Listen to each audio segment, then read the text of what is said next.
a passionate instigator and dynamic problem solver, Dr. Kevin Ross Emery, the host of the Dr. Kevin Radio Show, will be taking you outside the box, behind the curtain, and identifying the load of BS we are fed every day. And now, Dr. Kevin.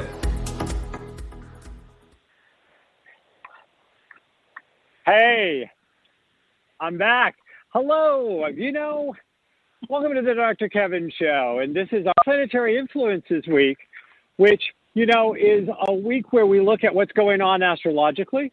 We do so with our astrologer, Rob Stewart, and the help of none other than Lori Powers-Otto.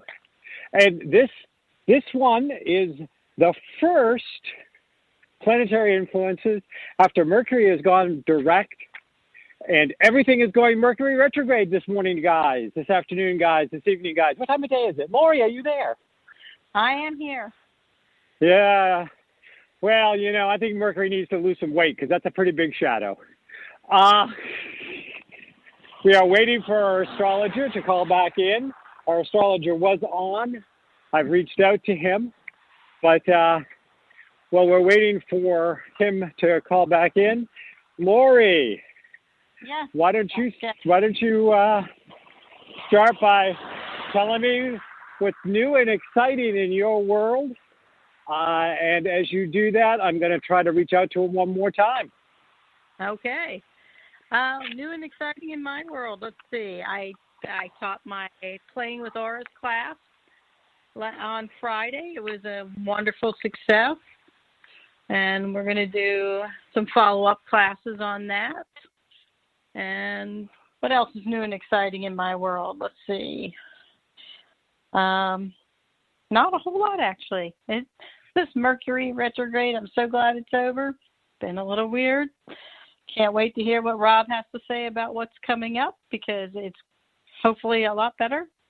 And also that comet tonight, I was wondering if he had any input on that because we couldn't see it last night. And I'm hoping we can see it tonight. I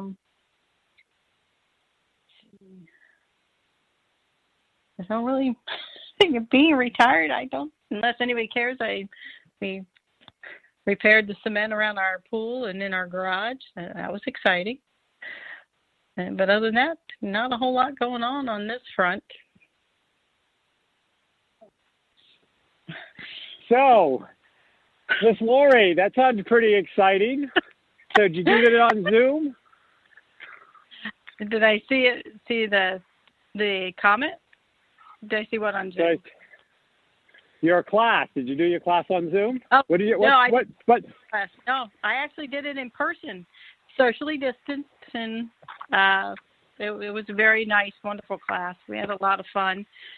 Everybody could see auras at the end of the class, and even one student even contacted me and said he is actually using it in his day-to-day life, which is what I teach it as a life skill. So you can use it for, looking for a job or finding a partner or buying a house or for really any reason. And he's been using it, and he says it's made a world of difference. Well, that's good. So what I'm going to do is I actually was trying to get Rob's attention because Rob had called in, and then there was a problem when I called in, the shadow of Mercury again. Mercury giving us shade, as they say.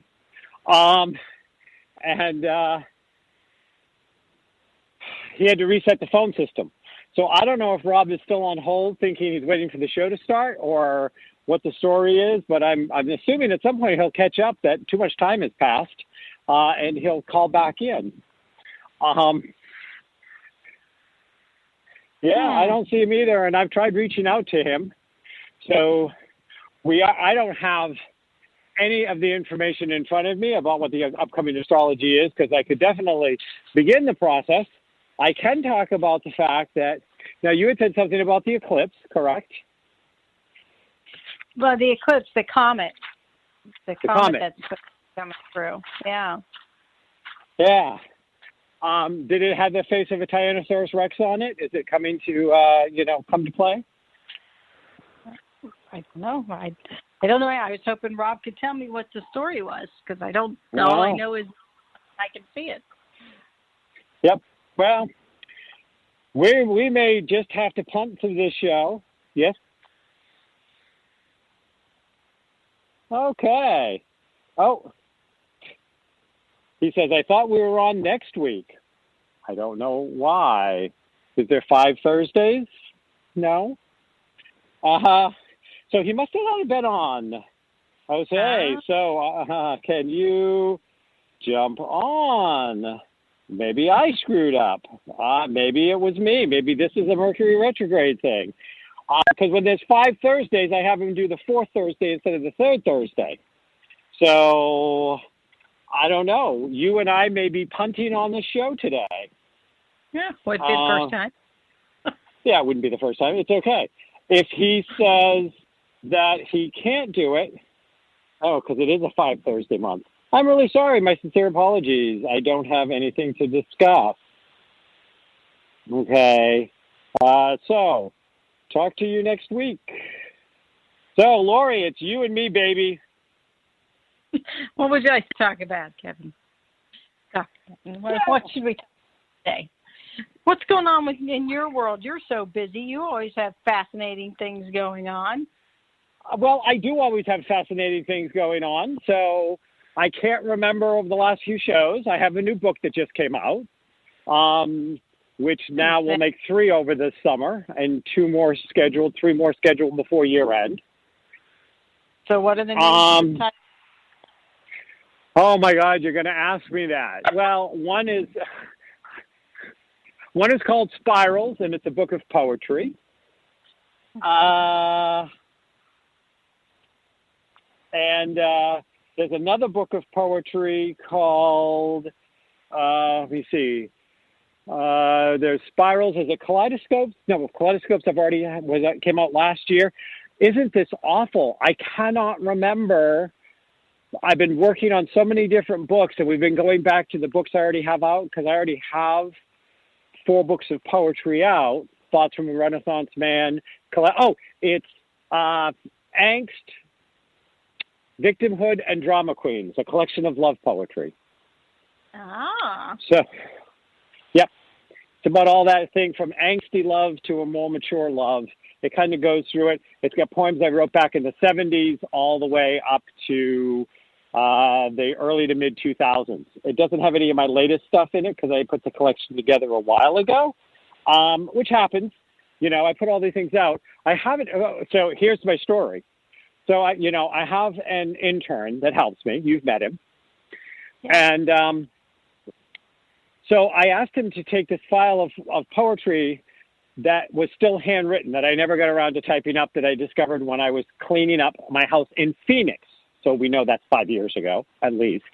I think 5 years ago. And I had found all this loose poetry that I didn't, because I was moving and closing my house down, I didn't have time to type in.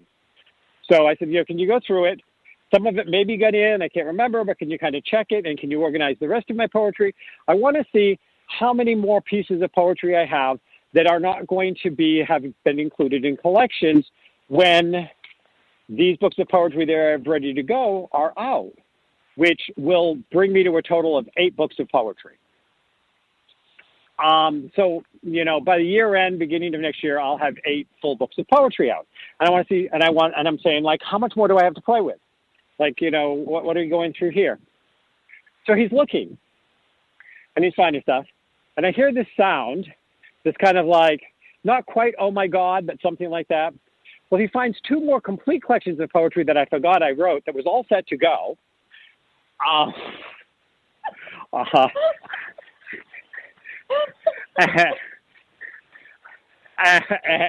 So they were all in collections, and they just need to be like edited and all of that stuff sent to my person, sent to my editor, for all the stuff that needs to happen between then and actually getting it out through the publisher.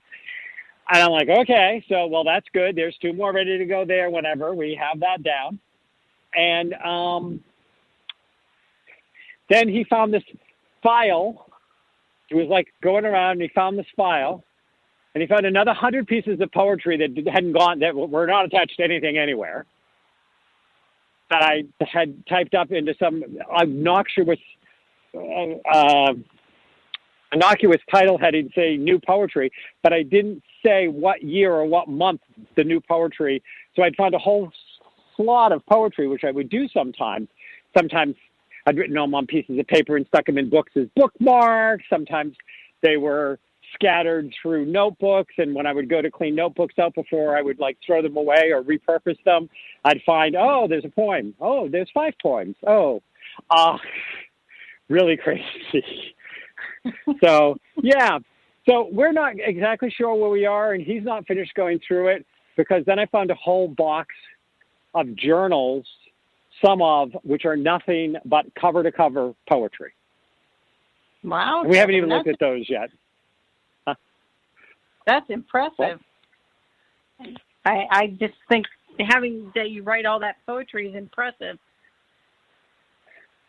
So I'm like, okay, yeah, there we go. That's good. So I've got the poetry coming out, or poetry out. That's all done and in process. Then I have my book, which I originally wrote under a pen name, and I'm keeping the pen name because I'm actually trying to keep it separate from my spiritual books and my business books, because I have business books under Kevin Ross Emery. I have my spiritual books under Dr. Kevin Ross Emery. And then these are my fantasy fiction alternative reality books that I write. And they're under a different name. So that came out, the invitation. So I'm going to tell you the plot line. I'm going to give you a high picture of the invitation and tell me what you think. Okay. Is that okay? Okay. Yeah. Okay. So the series is called the Paradox Prophecies. So first you have to understand how the series got created. I'm in England doing work. I'm at the top of a bed and breakfast where I'm staying while I'm in England. I wake up when the sun's rising. I go sit in a window seat, one of those really cool, neat. I mean, like this place we're staying was built like in the 12 or 1300s. I'm up at the top of the window seat. I'm looking down at the paddock. Gorgeous. The sun's rising. The horses are in the field. I'm in jolly old England. And this voice comes in my head and introduces himself. Sir Thaddeus Cumshaw Stevens. I got the spelling of the name and everything. I mean, like he was like almost giving me his business card and told me I was going to write a series of books and he was going to be the main character of the books. And I was going to take a lot of the spiritual, metaphysical messages and stuff and put them within this book series so that it would get to people who would not read my spiritual books. Okay. I said, okay. And I got the name, the Paradox Prophecies is the name of the series. I got an overall arching, like, plot line type of stuff.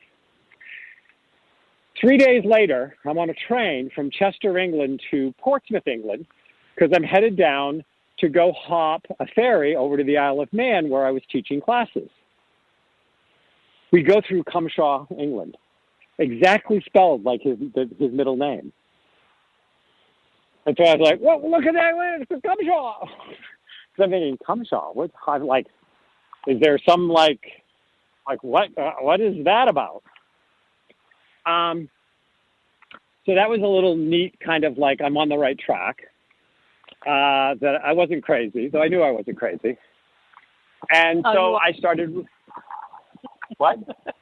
You are crazy, but that's another story. You may be crazy, I may be crazy. Yeah. You may be right. That's what it is. I may be crazy, but it just might be a lunatic you're looking for. Anyways, so I started writing this book. It took me a couple of years to write it, and because more stuff was coming. And so basically the overall arching thing is, in the first book, these 8 20-something, very powerful, but very somewhat dormant, unaware psychic powerhouses are all invited by this mysterious Sir Thaddeus Cumshaw Stevens to go to a fundraiser for the sexual abuse hotline ball in Portsmouth, New Hampshire. So the whole thing takes place in Portsmouth, New Hampshire, for the first book. And as they come together, as it says on the back cover, there is a murder, and where there are plenty of witnesses, and they all saw nothing but the person die in front of them. And he has to teach them how to use their gifts to solve the mystery, their psychic gifts. And he's brought them all together. And as the series goes on, he is taking them around the world to solve the great mysteries of the world under his tutelage with a combination of their psychic abilities, because they're all outliers with their psychic abilities. Like, they have abilities that you don't even know exist. Like, you know, they're not the common, I mean, they have some of the common ones. And the second, so I get the first book written, completely written. Then I was commissioned to do a science fiction book by a publishing company that was getting into e-publishing. Actually was opening up as an e-publisher to do a choose-your-own-adventure kind of e-publishing stuff. And they hired me to write the science fiction book, where the first 3 or 4 chapters, you know, you read the first 3 or 4 chapters, and you have 3 choices to make. 2 moves the character forward, 1 gets him killed. And then at the end, you have 3 choices, and 2 get the character killed, and 1 gets the character to the end, and it needed to be a science fiction. So I've just finished writing my first alternative reality / fantasy fiction book. Now I've just been hired to write a science fiction book, which I knew was coming. I knew was coming because in a plane ride from Boston to Seattle, the guy that ended up being the lead character, Inspector Jedediah Girk, introduced himself to me on the plane as a 24th century Sherlock Holmes. That's fascinating. So, you know, so when we come back, I'll tell you where all of this leads, and then let Lori ask some questions. Right here on the Dr. Kevin Show, which this week is all about Dr. Kevin, as it should be. No, we'll be right back here on OMTimes.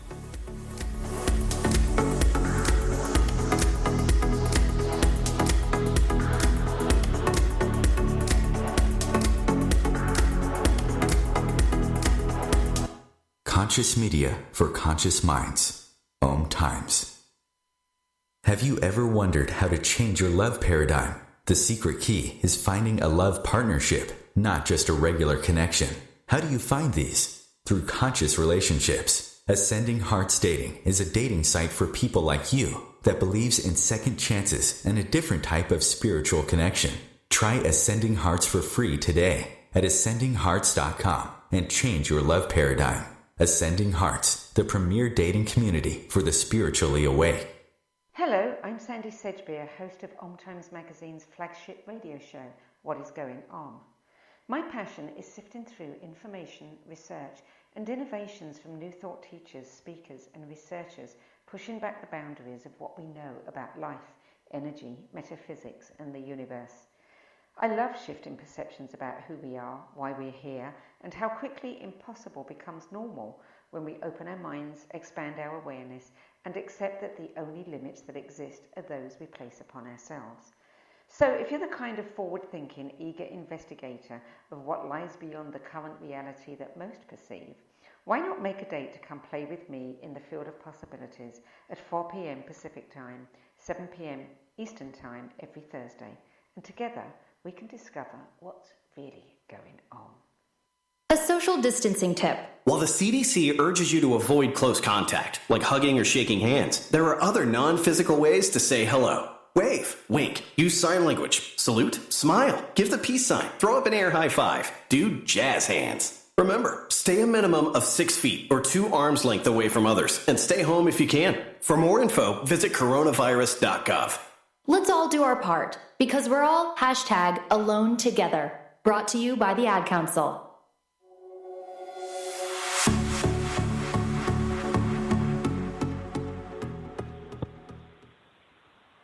Hello, and welcome back to the Dr. Kevin Show here on OMTimes. I am here with Lori Powers-Otto, and we're actually talking about some of the new books that I've got out and where their creations come from. I'm putting it out there, and then Lori's going to put me through the old, let me ask you the tough question mill here on the Dr. Kevin Show. If you'd like to be part of this conversation, if you have questions about me, my books, or Lori, or any of the things we're talking about, anything is fair game. You can call the 202-570-7057. That's 202-570-7057. If you got shaded by Mercury like we did, the Planetary Influences show will be next week, where Rob will finish doing my updated chart in his version of astrology, or his type of astrology. I shouldn't say version, because he does a unique type of astrology. And he will be talking about the upcoming time of Leo. We mistakenly thought that was going to be this week. Again, we're in the shade of Mercury retrograde, and nobody gives shade like that girl Mercury, let me tell you. Lori, you still there? I am indeed still here. Yes. For those of you who might not be familiar with the term shade, giving someone shade is like giving them attitude. I realize that it's a term that hangs out a lot in certain subcultures, but some of you may go, what does he mean by shades? Is he talking about Venetian blinds? Is he talking about, something that you try to pull down and it goes up and it breaks itself? No, I'm talking about attitude. So I was commissioned to do the science fiction book, which is called X equals Conspiracy. As part of the deal that was negotiated by my manager with the publishing company was that they were also going to publish the invitation. They were thrilled. And so I got both books written. Well, the other book, the invitation was written. And the other book, the problem was I needed to write it in 6 weeks. They needed a full science fiction book with 3 separate plot lines going on simultaneously in 6 weeks. And I got it to them in 6.5. So they could do this big launch they were going to do with the publishing company in this Choose Your Own Adventure book that they hired me to write. And the funny thing is, they had read my book, Experiment Earth, which is a true story, but it has channeling and all of these spiritual stuff I do. And when they read it, they loved it so much, but they thought it was a science fiction, which is why they hired me to write a science fiction book. Well, hey, spirit works in mysterious ways. There you go. So we have the launch. I have my alternative reality fantasy fiction book and my science fiction book released at the same time by this publishing company, who within 3 months went belly up, returned the books to me, returned the rights to the books to me, and they have been sitting on my computer ever since then.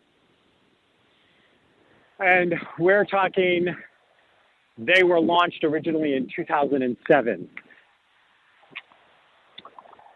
Now, when I had gotten the publishing contract, I started working on book 2 because I was always told that the Paradox Prophecies were supposed to be a 13-book series. And so I had been working on book 2, and I was like 2 chapters short, 2 to 3 chapters maybe, with an epilogue of book 2. But when I got the books returned to me, and I was in the middle of a lot of upheaval in my life, I was moving from the West Coast to the East Coast, I was taking care of my father who was in failing health, I never finished the book. It is still unfinished. But now that it has been released, I can finish this book, and so the book 2 will be done and will be out in 2021. And then I have 2022 to write the next one. So the second book actually will take place with the background of the Salem witch trials. And what really happened. So anyways, so that book called The Invitation came out, and I actually have it. You can get it as an ebook. You can get it as a hard copy. I have a bunch of hard copies that I have that were sent to me when the book was released. So I actually have hard copies in my hand. I got them the day before my birthday. I was so excited because I always looked at, I was an author who wrote books I had authority on. but in my deepest self, I always wanted to be a writer. And these two books opened the door to say, I'm a writer. Does that make any sense? It absolutely does. It absolutely does to me, because when you write on subjects that you're very well versed in, I don't know. I just think it just it's very easy, right? Because you know all this stuff. It's the arrangement and stuff that might take some work, but the material comes to you easily. When you do something that you're not so familiar with, it's more of a challenge because you want to make sure you get the details right. So you do more research, you delve deeper into it, and it just brings out another side of you. I mean, that's the way I look at it when I'm writing. Well, the interesting thing is like, because I was working on both of the books. I was living in the Seattle, Washington area. I actually lived in Shine, which was over on the Kitsap Peninsula outside of Seattle. And my office there had a very long wall, and I had a whole set of file cards and charts to follow all the backstory that I needed to have in place to launch the Paradox Prophecies. So I made sure that I was staying true to the plot line, and the things I already knew in my head were going to happen. Right. With a different approach than when you're writing, say, an academic type book. Yep. Right. And then when I did the science fiction, and I only had 6 weeks to write it, the first 2 weeks and the first 100 pages was nothing but backstory.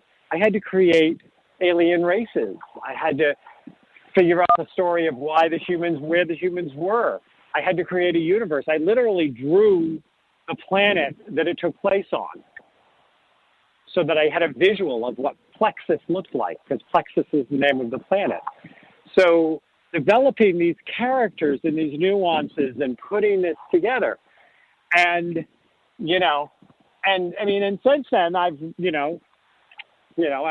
got some plays underneath my belt, and I've got some screenplays underneath my belt, and some regular plays underneath my belt. And I actually wrote the pilot for a TV series that didn't go anywhere, but you'll have to. So, maybe we can change that. And so anyways, but the Paradox Prophecies is out. I mean, the first book is out. And the other funny story, and then I'm going to let you ask questions before I tell you what the last book that's coming out this year is, that I know of that's coming out. There could be 2 more. It's only July, and I have so much spare time. I mean, I'm just such a slug.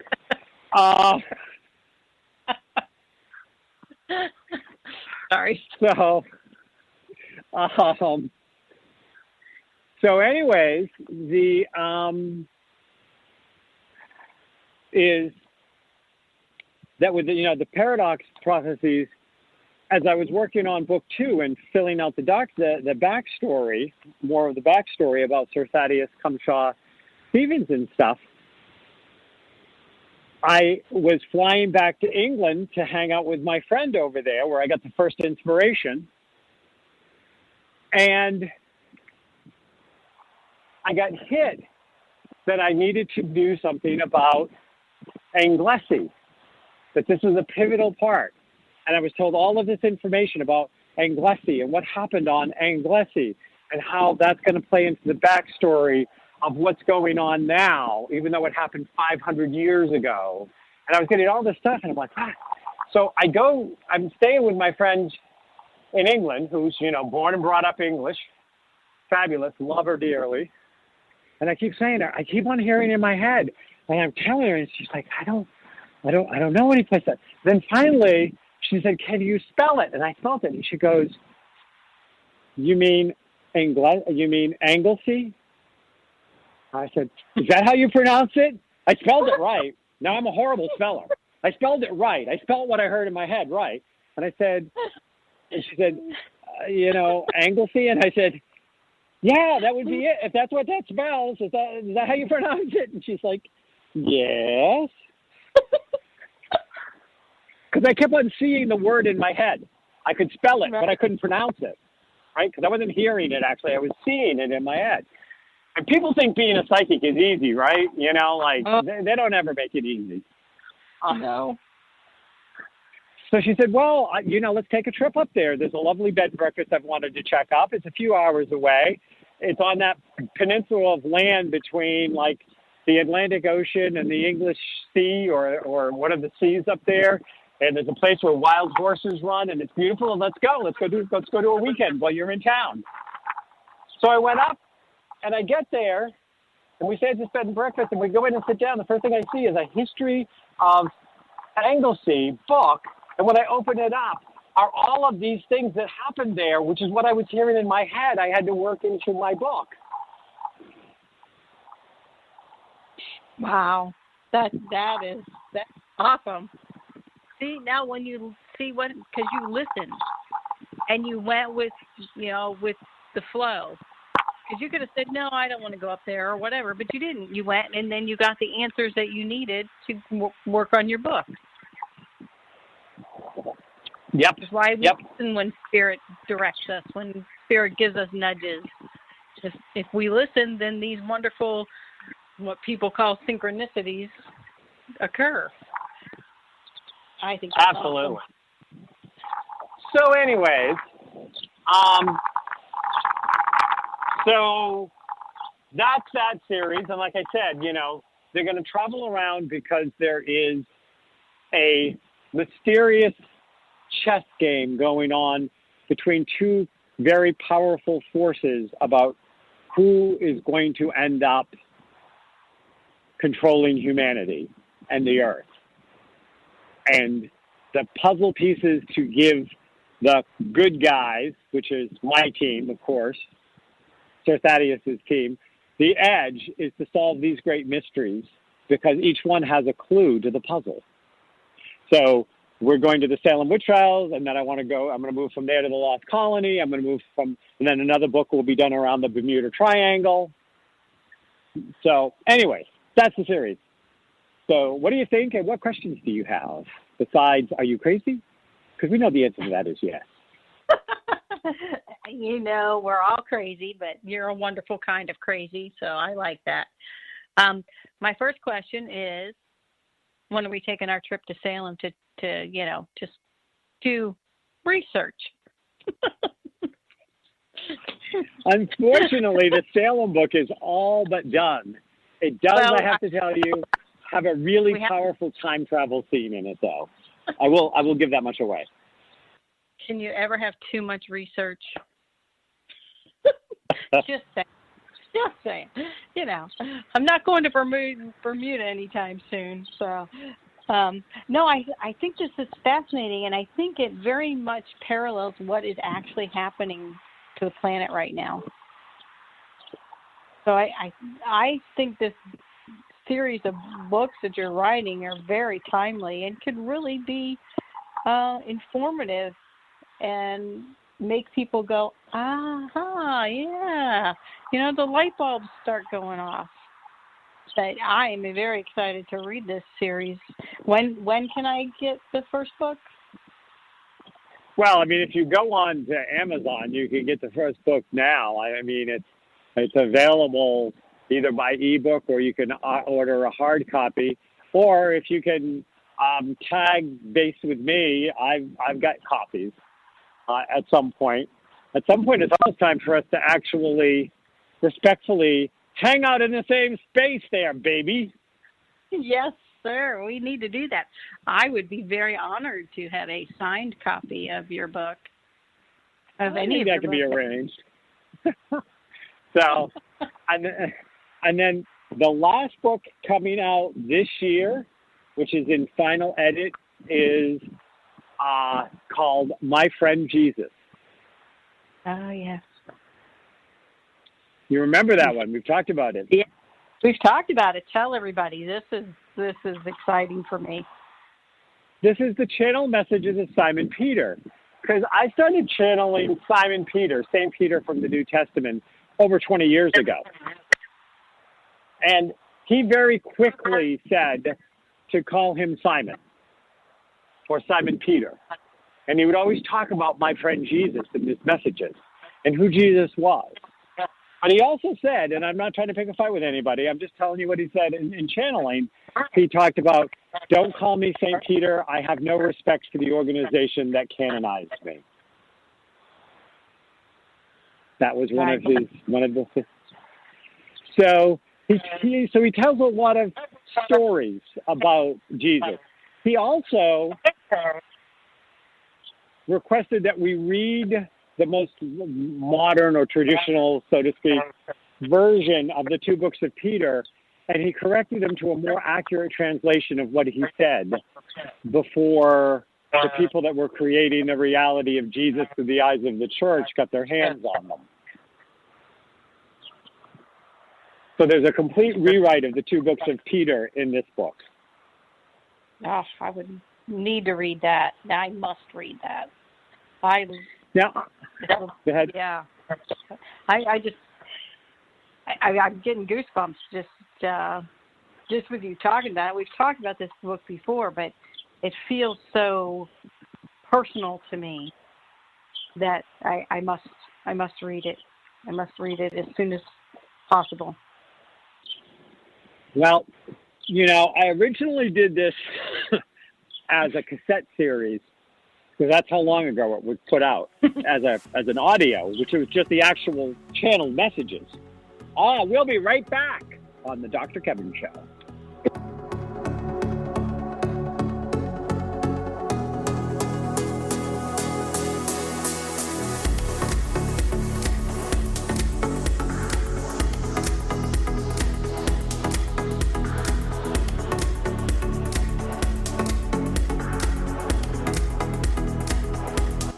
The Real Conscious Connection. OMTimes Radio. IOM FM. The number one reason girls drop out of school in sub-Saharan Africa is lack of access to feminine hygiene products. The Pads for Schoolgirls Project, an outreach of Humanity Healing International, is changing this paradigm by setting up sewing programs at schools, teaching girls a vocational skill, while producing the reusable pads that help keep them attending classes. The girls pay it forward by making and giving pad kits to other girls in need. To learn more, visit humanityhealing.org. Humanity Healing is where your heart is.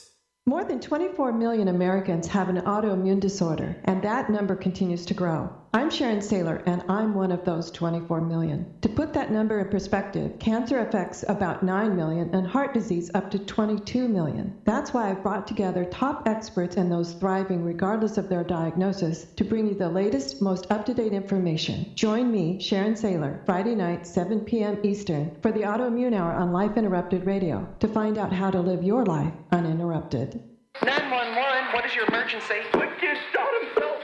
All right, where's the wound, sir? 911, what's your emergency? Please, help, my son shot his brother. 911, what is your emergency? Okay. 911, please state your emergency. Every day, 8 kids and teens are unintentionally killed or injured by loaded and unlocked guns. It wasn't locked. Learn how to make your home safer at endfamilyfire.org. Brought to you by the Ad Council and End Family Fire.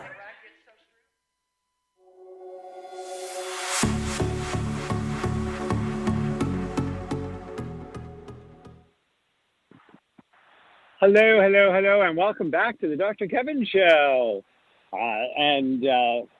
My co-host Lori Powers-Otto and I are actually discussing some books that I've been releasing this year, and we'll continue to release throughout the end of the year.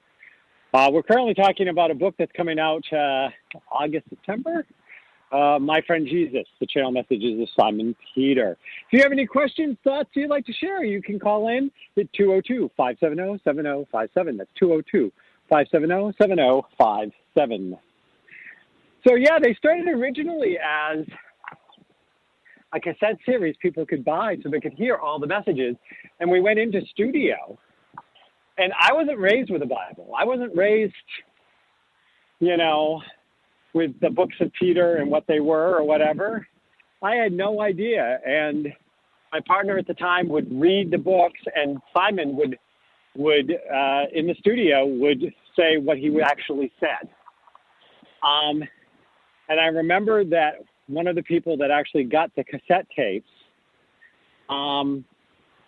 listened to him, reached out and said, that she had been struggling for years with a lot of what has been happening in the Christian church and in the name of Christianity, and that listening to that series, and this one was in her 70s that wrote it. She said, listening to that series made it okay for her to be Christian again. Wow, that's powerful. That's very powerful right there. So, so that's coming out by year end. And there's a big possibility that I might get the science fiction out by the end of the year. That would be the other one, because that needs some TLC, not a complete overhaul. I do have several new books I'm working on, but they're unless there's a major shift in my life of the you now have lots of time on your hands variety, which is not what I'm advocating for, dear spirit. Just so you know. But I will, I don't think I'll get any of my new books completed to a place where I'm comfortable with, like, having them released. So, so that's kind of some of what's going on new in my life. Wish you weren't I know. I'm such a slug. I'm such a slouch. Well, I have to tell you, and maybe you'll understand this comment. And I don't say this as a complaint in any way, shape, or form. But I actually, it may not sound like a lot, but you get it when I say this. Last week, due to emergency that I just really didn't feel like I could say no to, like clients in good standing, for lack of a better term. Last week, I did 36 hours of clients. And that is just a lot. Yeah. And I have no go ahead. I just don't know how you do it. That's all. I just don't know how you do it all. I'm in awe of you. I really. And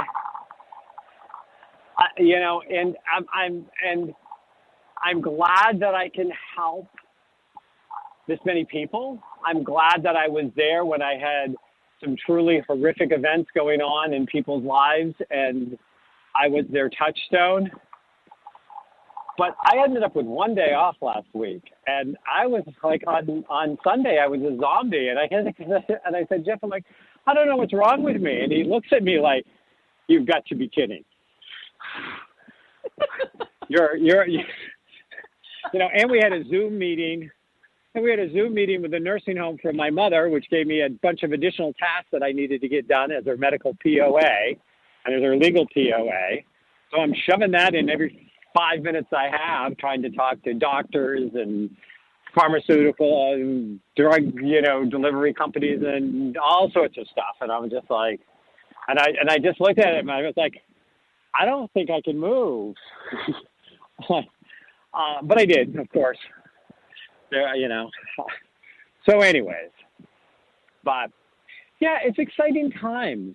And I'm excited to be in them because it's times where they're difficult times.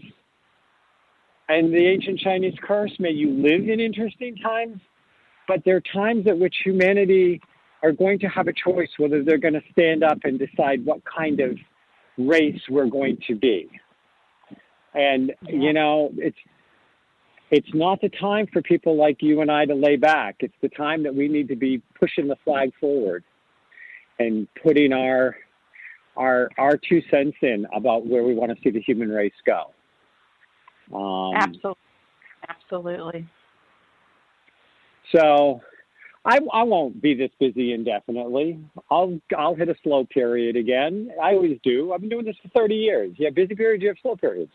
But right now, with so much change going on, I'm truly honored to be able to have the kind of impact that I'm having in this many people's lives. And the new podcast, and the new and of course the radio show, and getting the monthly newsletter out, and still, I've started a new thing called Dr. Kevin Discusses. I just put it out in the newsletter. It should have gone out. No, it goes out tomorrow. If you'd like to get my newsletter, you can go to mydrkevin.com. That's mydrkevin.com and sign up. I do put out a monthly newsletter with a video. This video this month is on birthday goals, what they are, why we should set them, and what mine are. So that video is there. Plus, my writing about the death and rebirth, and the challenging times we're in, because there's a lot of it going on so many different levels. But, we just have to keep, Lori, you guys like you and I, like you're teaching your class, we've got to get that energy out. We've got to get that out. Oh, I agree. I can't agree more. I know there are some people that just want to go hide in a closet, but that's not what Spirit's calling us to do. One of the big things that Spirit's having me personally do is connect people together. It's like I might refer a client to you, or I might tell somebody about it, refer someone to take a class or whatever. Just, it's all about helping people make connections.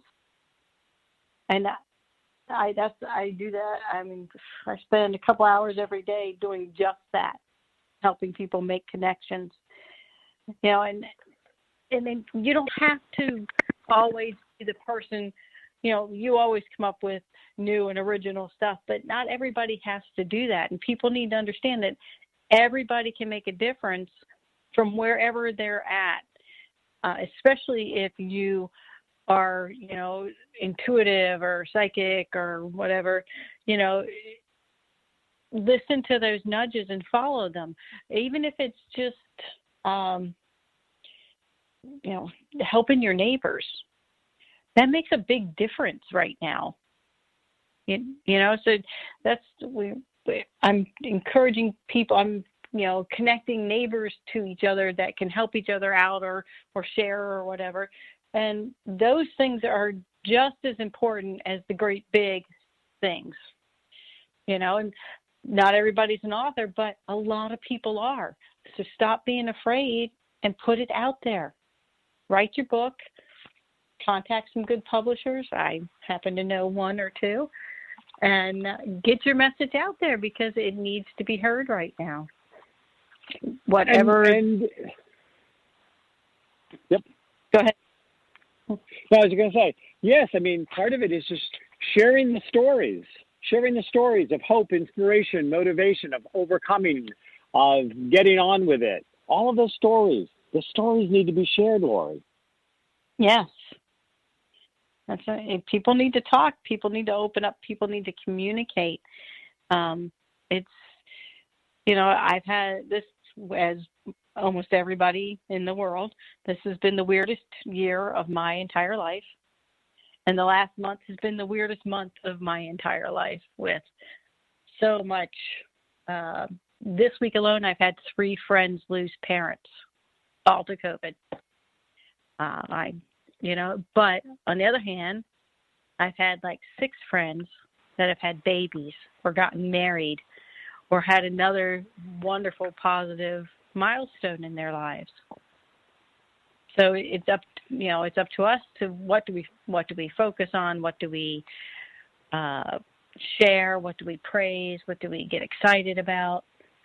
We can, like you said, this is a defining moment in our lives where we have to decide which side we're going to be on. Are we going to be the light? Are we going to be the dark? Because there is no more neutral. Yep. Yeah. I lost 2 people last week, so, and it was so funny because I actually talk about how one made me want to go outward, which was my aunt, who, you know, at her point, it was a mercy death in a way, and she was 90 and she had cancer, and, you know, she's out of pain, and it gave me this driving force to want to start to go to like the family Facebook page or whatever, and I haven't had a chance to do it, and I'm still thinking about it because I want to talk to some of my cousins, but I want to share my stories that I remember as a kid for all these aunts and uncles, the majority of who have passed. There's a couple left. But like my mother, who's now into moderate dementia, she may be alive, but she's going away. Right. And, you know, and so I have this thing of my generation, this level of cousins that are, some are 10 years older than me and some are a few years younger than me. I'm somewhere in the middle. We could go on and share our stories of our aunts and our uncles and our cousins we remember from our childhood, because when we go, those stories go with us. And now they're gone, you know, some cousin may have a story of, you know, a special memory of my mother, of their Aunt Marilyn, that would be precious to me to be able to read and hear. And I might have a story about them, or that they don't even remember because I was the younger cousin and they changed my life in a way they didn't know when I think about it. And I started this whole where her death made me want to go outward and reach out and connect and share and say, hey, we've got to preserve some of this before it's gone, because people and memories are fragile. Yeah. And we lose something that you can't even put a value on as people die with their stories untold. And then the other death was an unexpected death, and it was from COVID. And it was a man that functioned like my business mentor, my business dad, that touched my life in just a number of ways. We had a very complicated relationship, and that's driven me inward. I still not, you know, everybody's posting thoughts and memories of this guy because he touched a lot of people and he did some big stuff. And I've been so inward, I've barely talked about it, and I haven't posted anything. A couple people have checked me out and said, are you okay? Because, I mean, like, I was faculty for this guy. We had numerous relationships, but it drove me inward. Like, I need to make some kind of sense out of this in some way. And then, of course, it's definitely irritated me when I see people posting or doing stupid things around there. I don't have to wear a mask. I don't have to pay. Right. This is just a conspiracy to control us. Well, yeah. You know, there have been some people that have really regretted publicly saying it's a conspiracy when they or someone in their lives get COVID. And a couple times, unfortunately, they have passed away. And those are people that are, in my opinion, choosing to be on the wrong side of this. They're just in denial. You know, I'm thinking that maybe we could call these rallies that our bully in chief is running around and doing and setting poor examples and letting people off the hook about doing anything, and actually almost encouraging people to not wear masks by his own arrogance. I think we should just call it the Another One Bites the Dust Roadshow. I probably shouldn't laugh at that, but it's just so appropriate. It's called Another One Bites the Dust Roadshow. All of the people that, you know, are looking for their most closest and local people to get together and have a COVID party, like the 30-year-old that just died in Ohio, where his last words were, maybe I shouldn't have gone to the COVID party after COVID was killing him. I just think it's wonderful. if you want to put at risk all of these other people's parents or spouses or children that have compromised immune systems, if you want to put all these other people at risk, if you want to say, oh, well, so our school district is only this, and with this mortality, there would only be, so maybe 3,000 or 4,000 kids died, no big deal. I'm like, oh, excuse me. We could prevent 3,000 plus kids from dying by not rushing into a classroom with no support from the government, no help, no cohesive game plan so that somebody can look good and get reelected. So this school district's only going to lose 3,000 kids. It's no big deal. It's the price you pay to have him as president. Yeah. That's one medium-sized school district, right? We're not going to multiply it by the number of school districts we have. But, yeah, definitely losing this friend to COVID last week has even fired me up more, if you can't tell. Lori, thanks for your flexibility as always. Thank you, Dr. Kevin. Love you, baby. Love you too. I'll talk to you next week. Yep. Come back next week for Planetary Influences with Rob Stewart.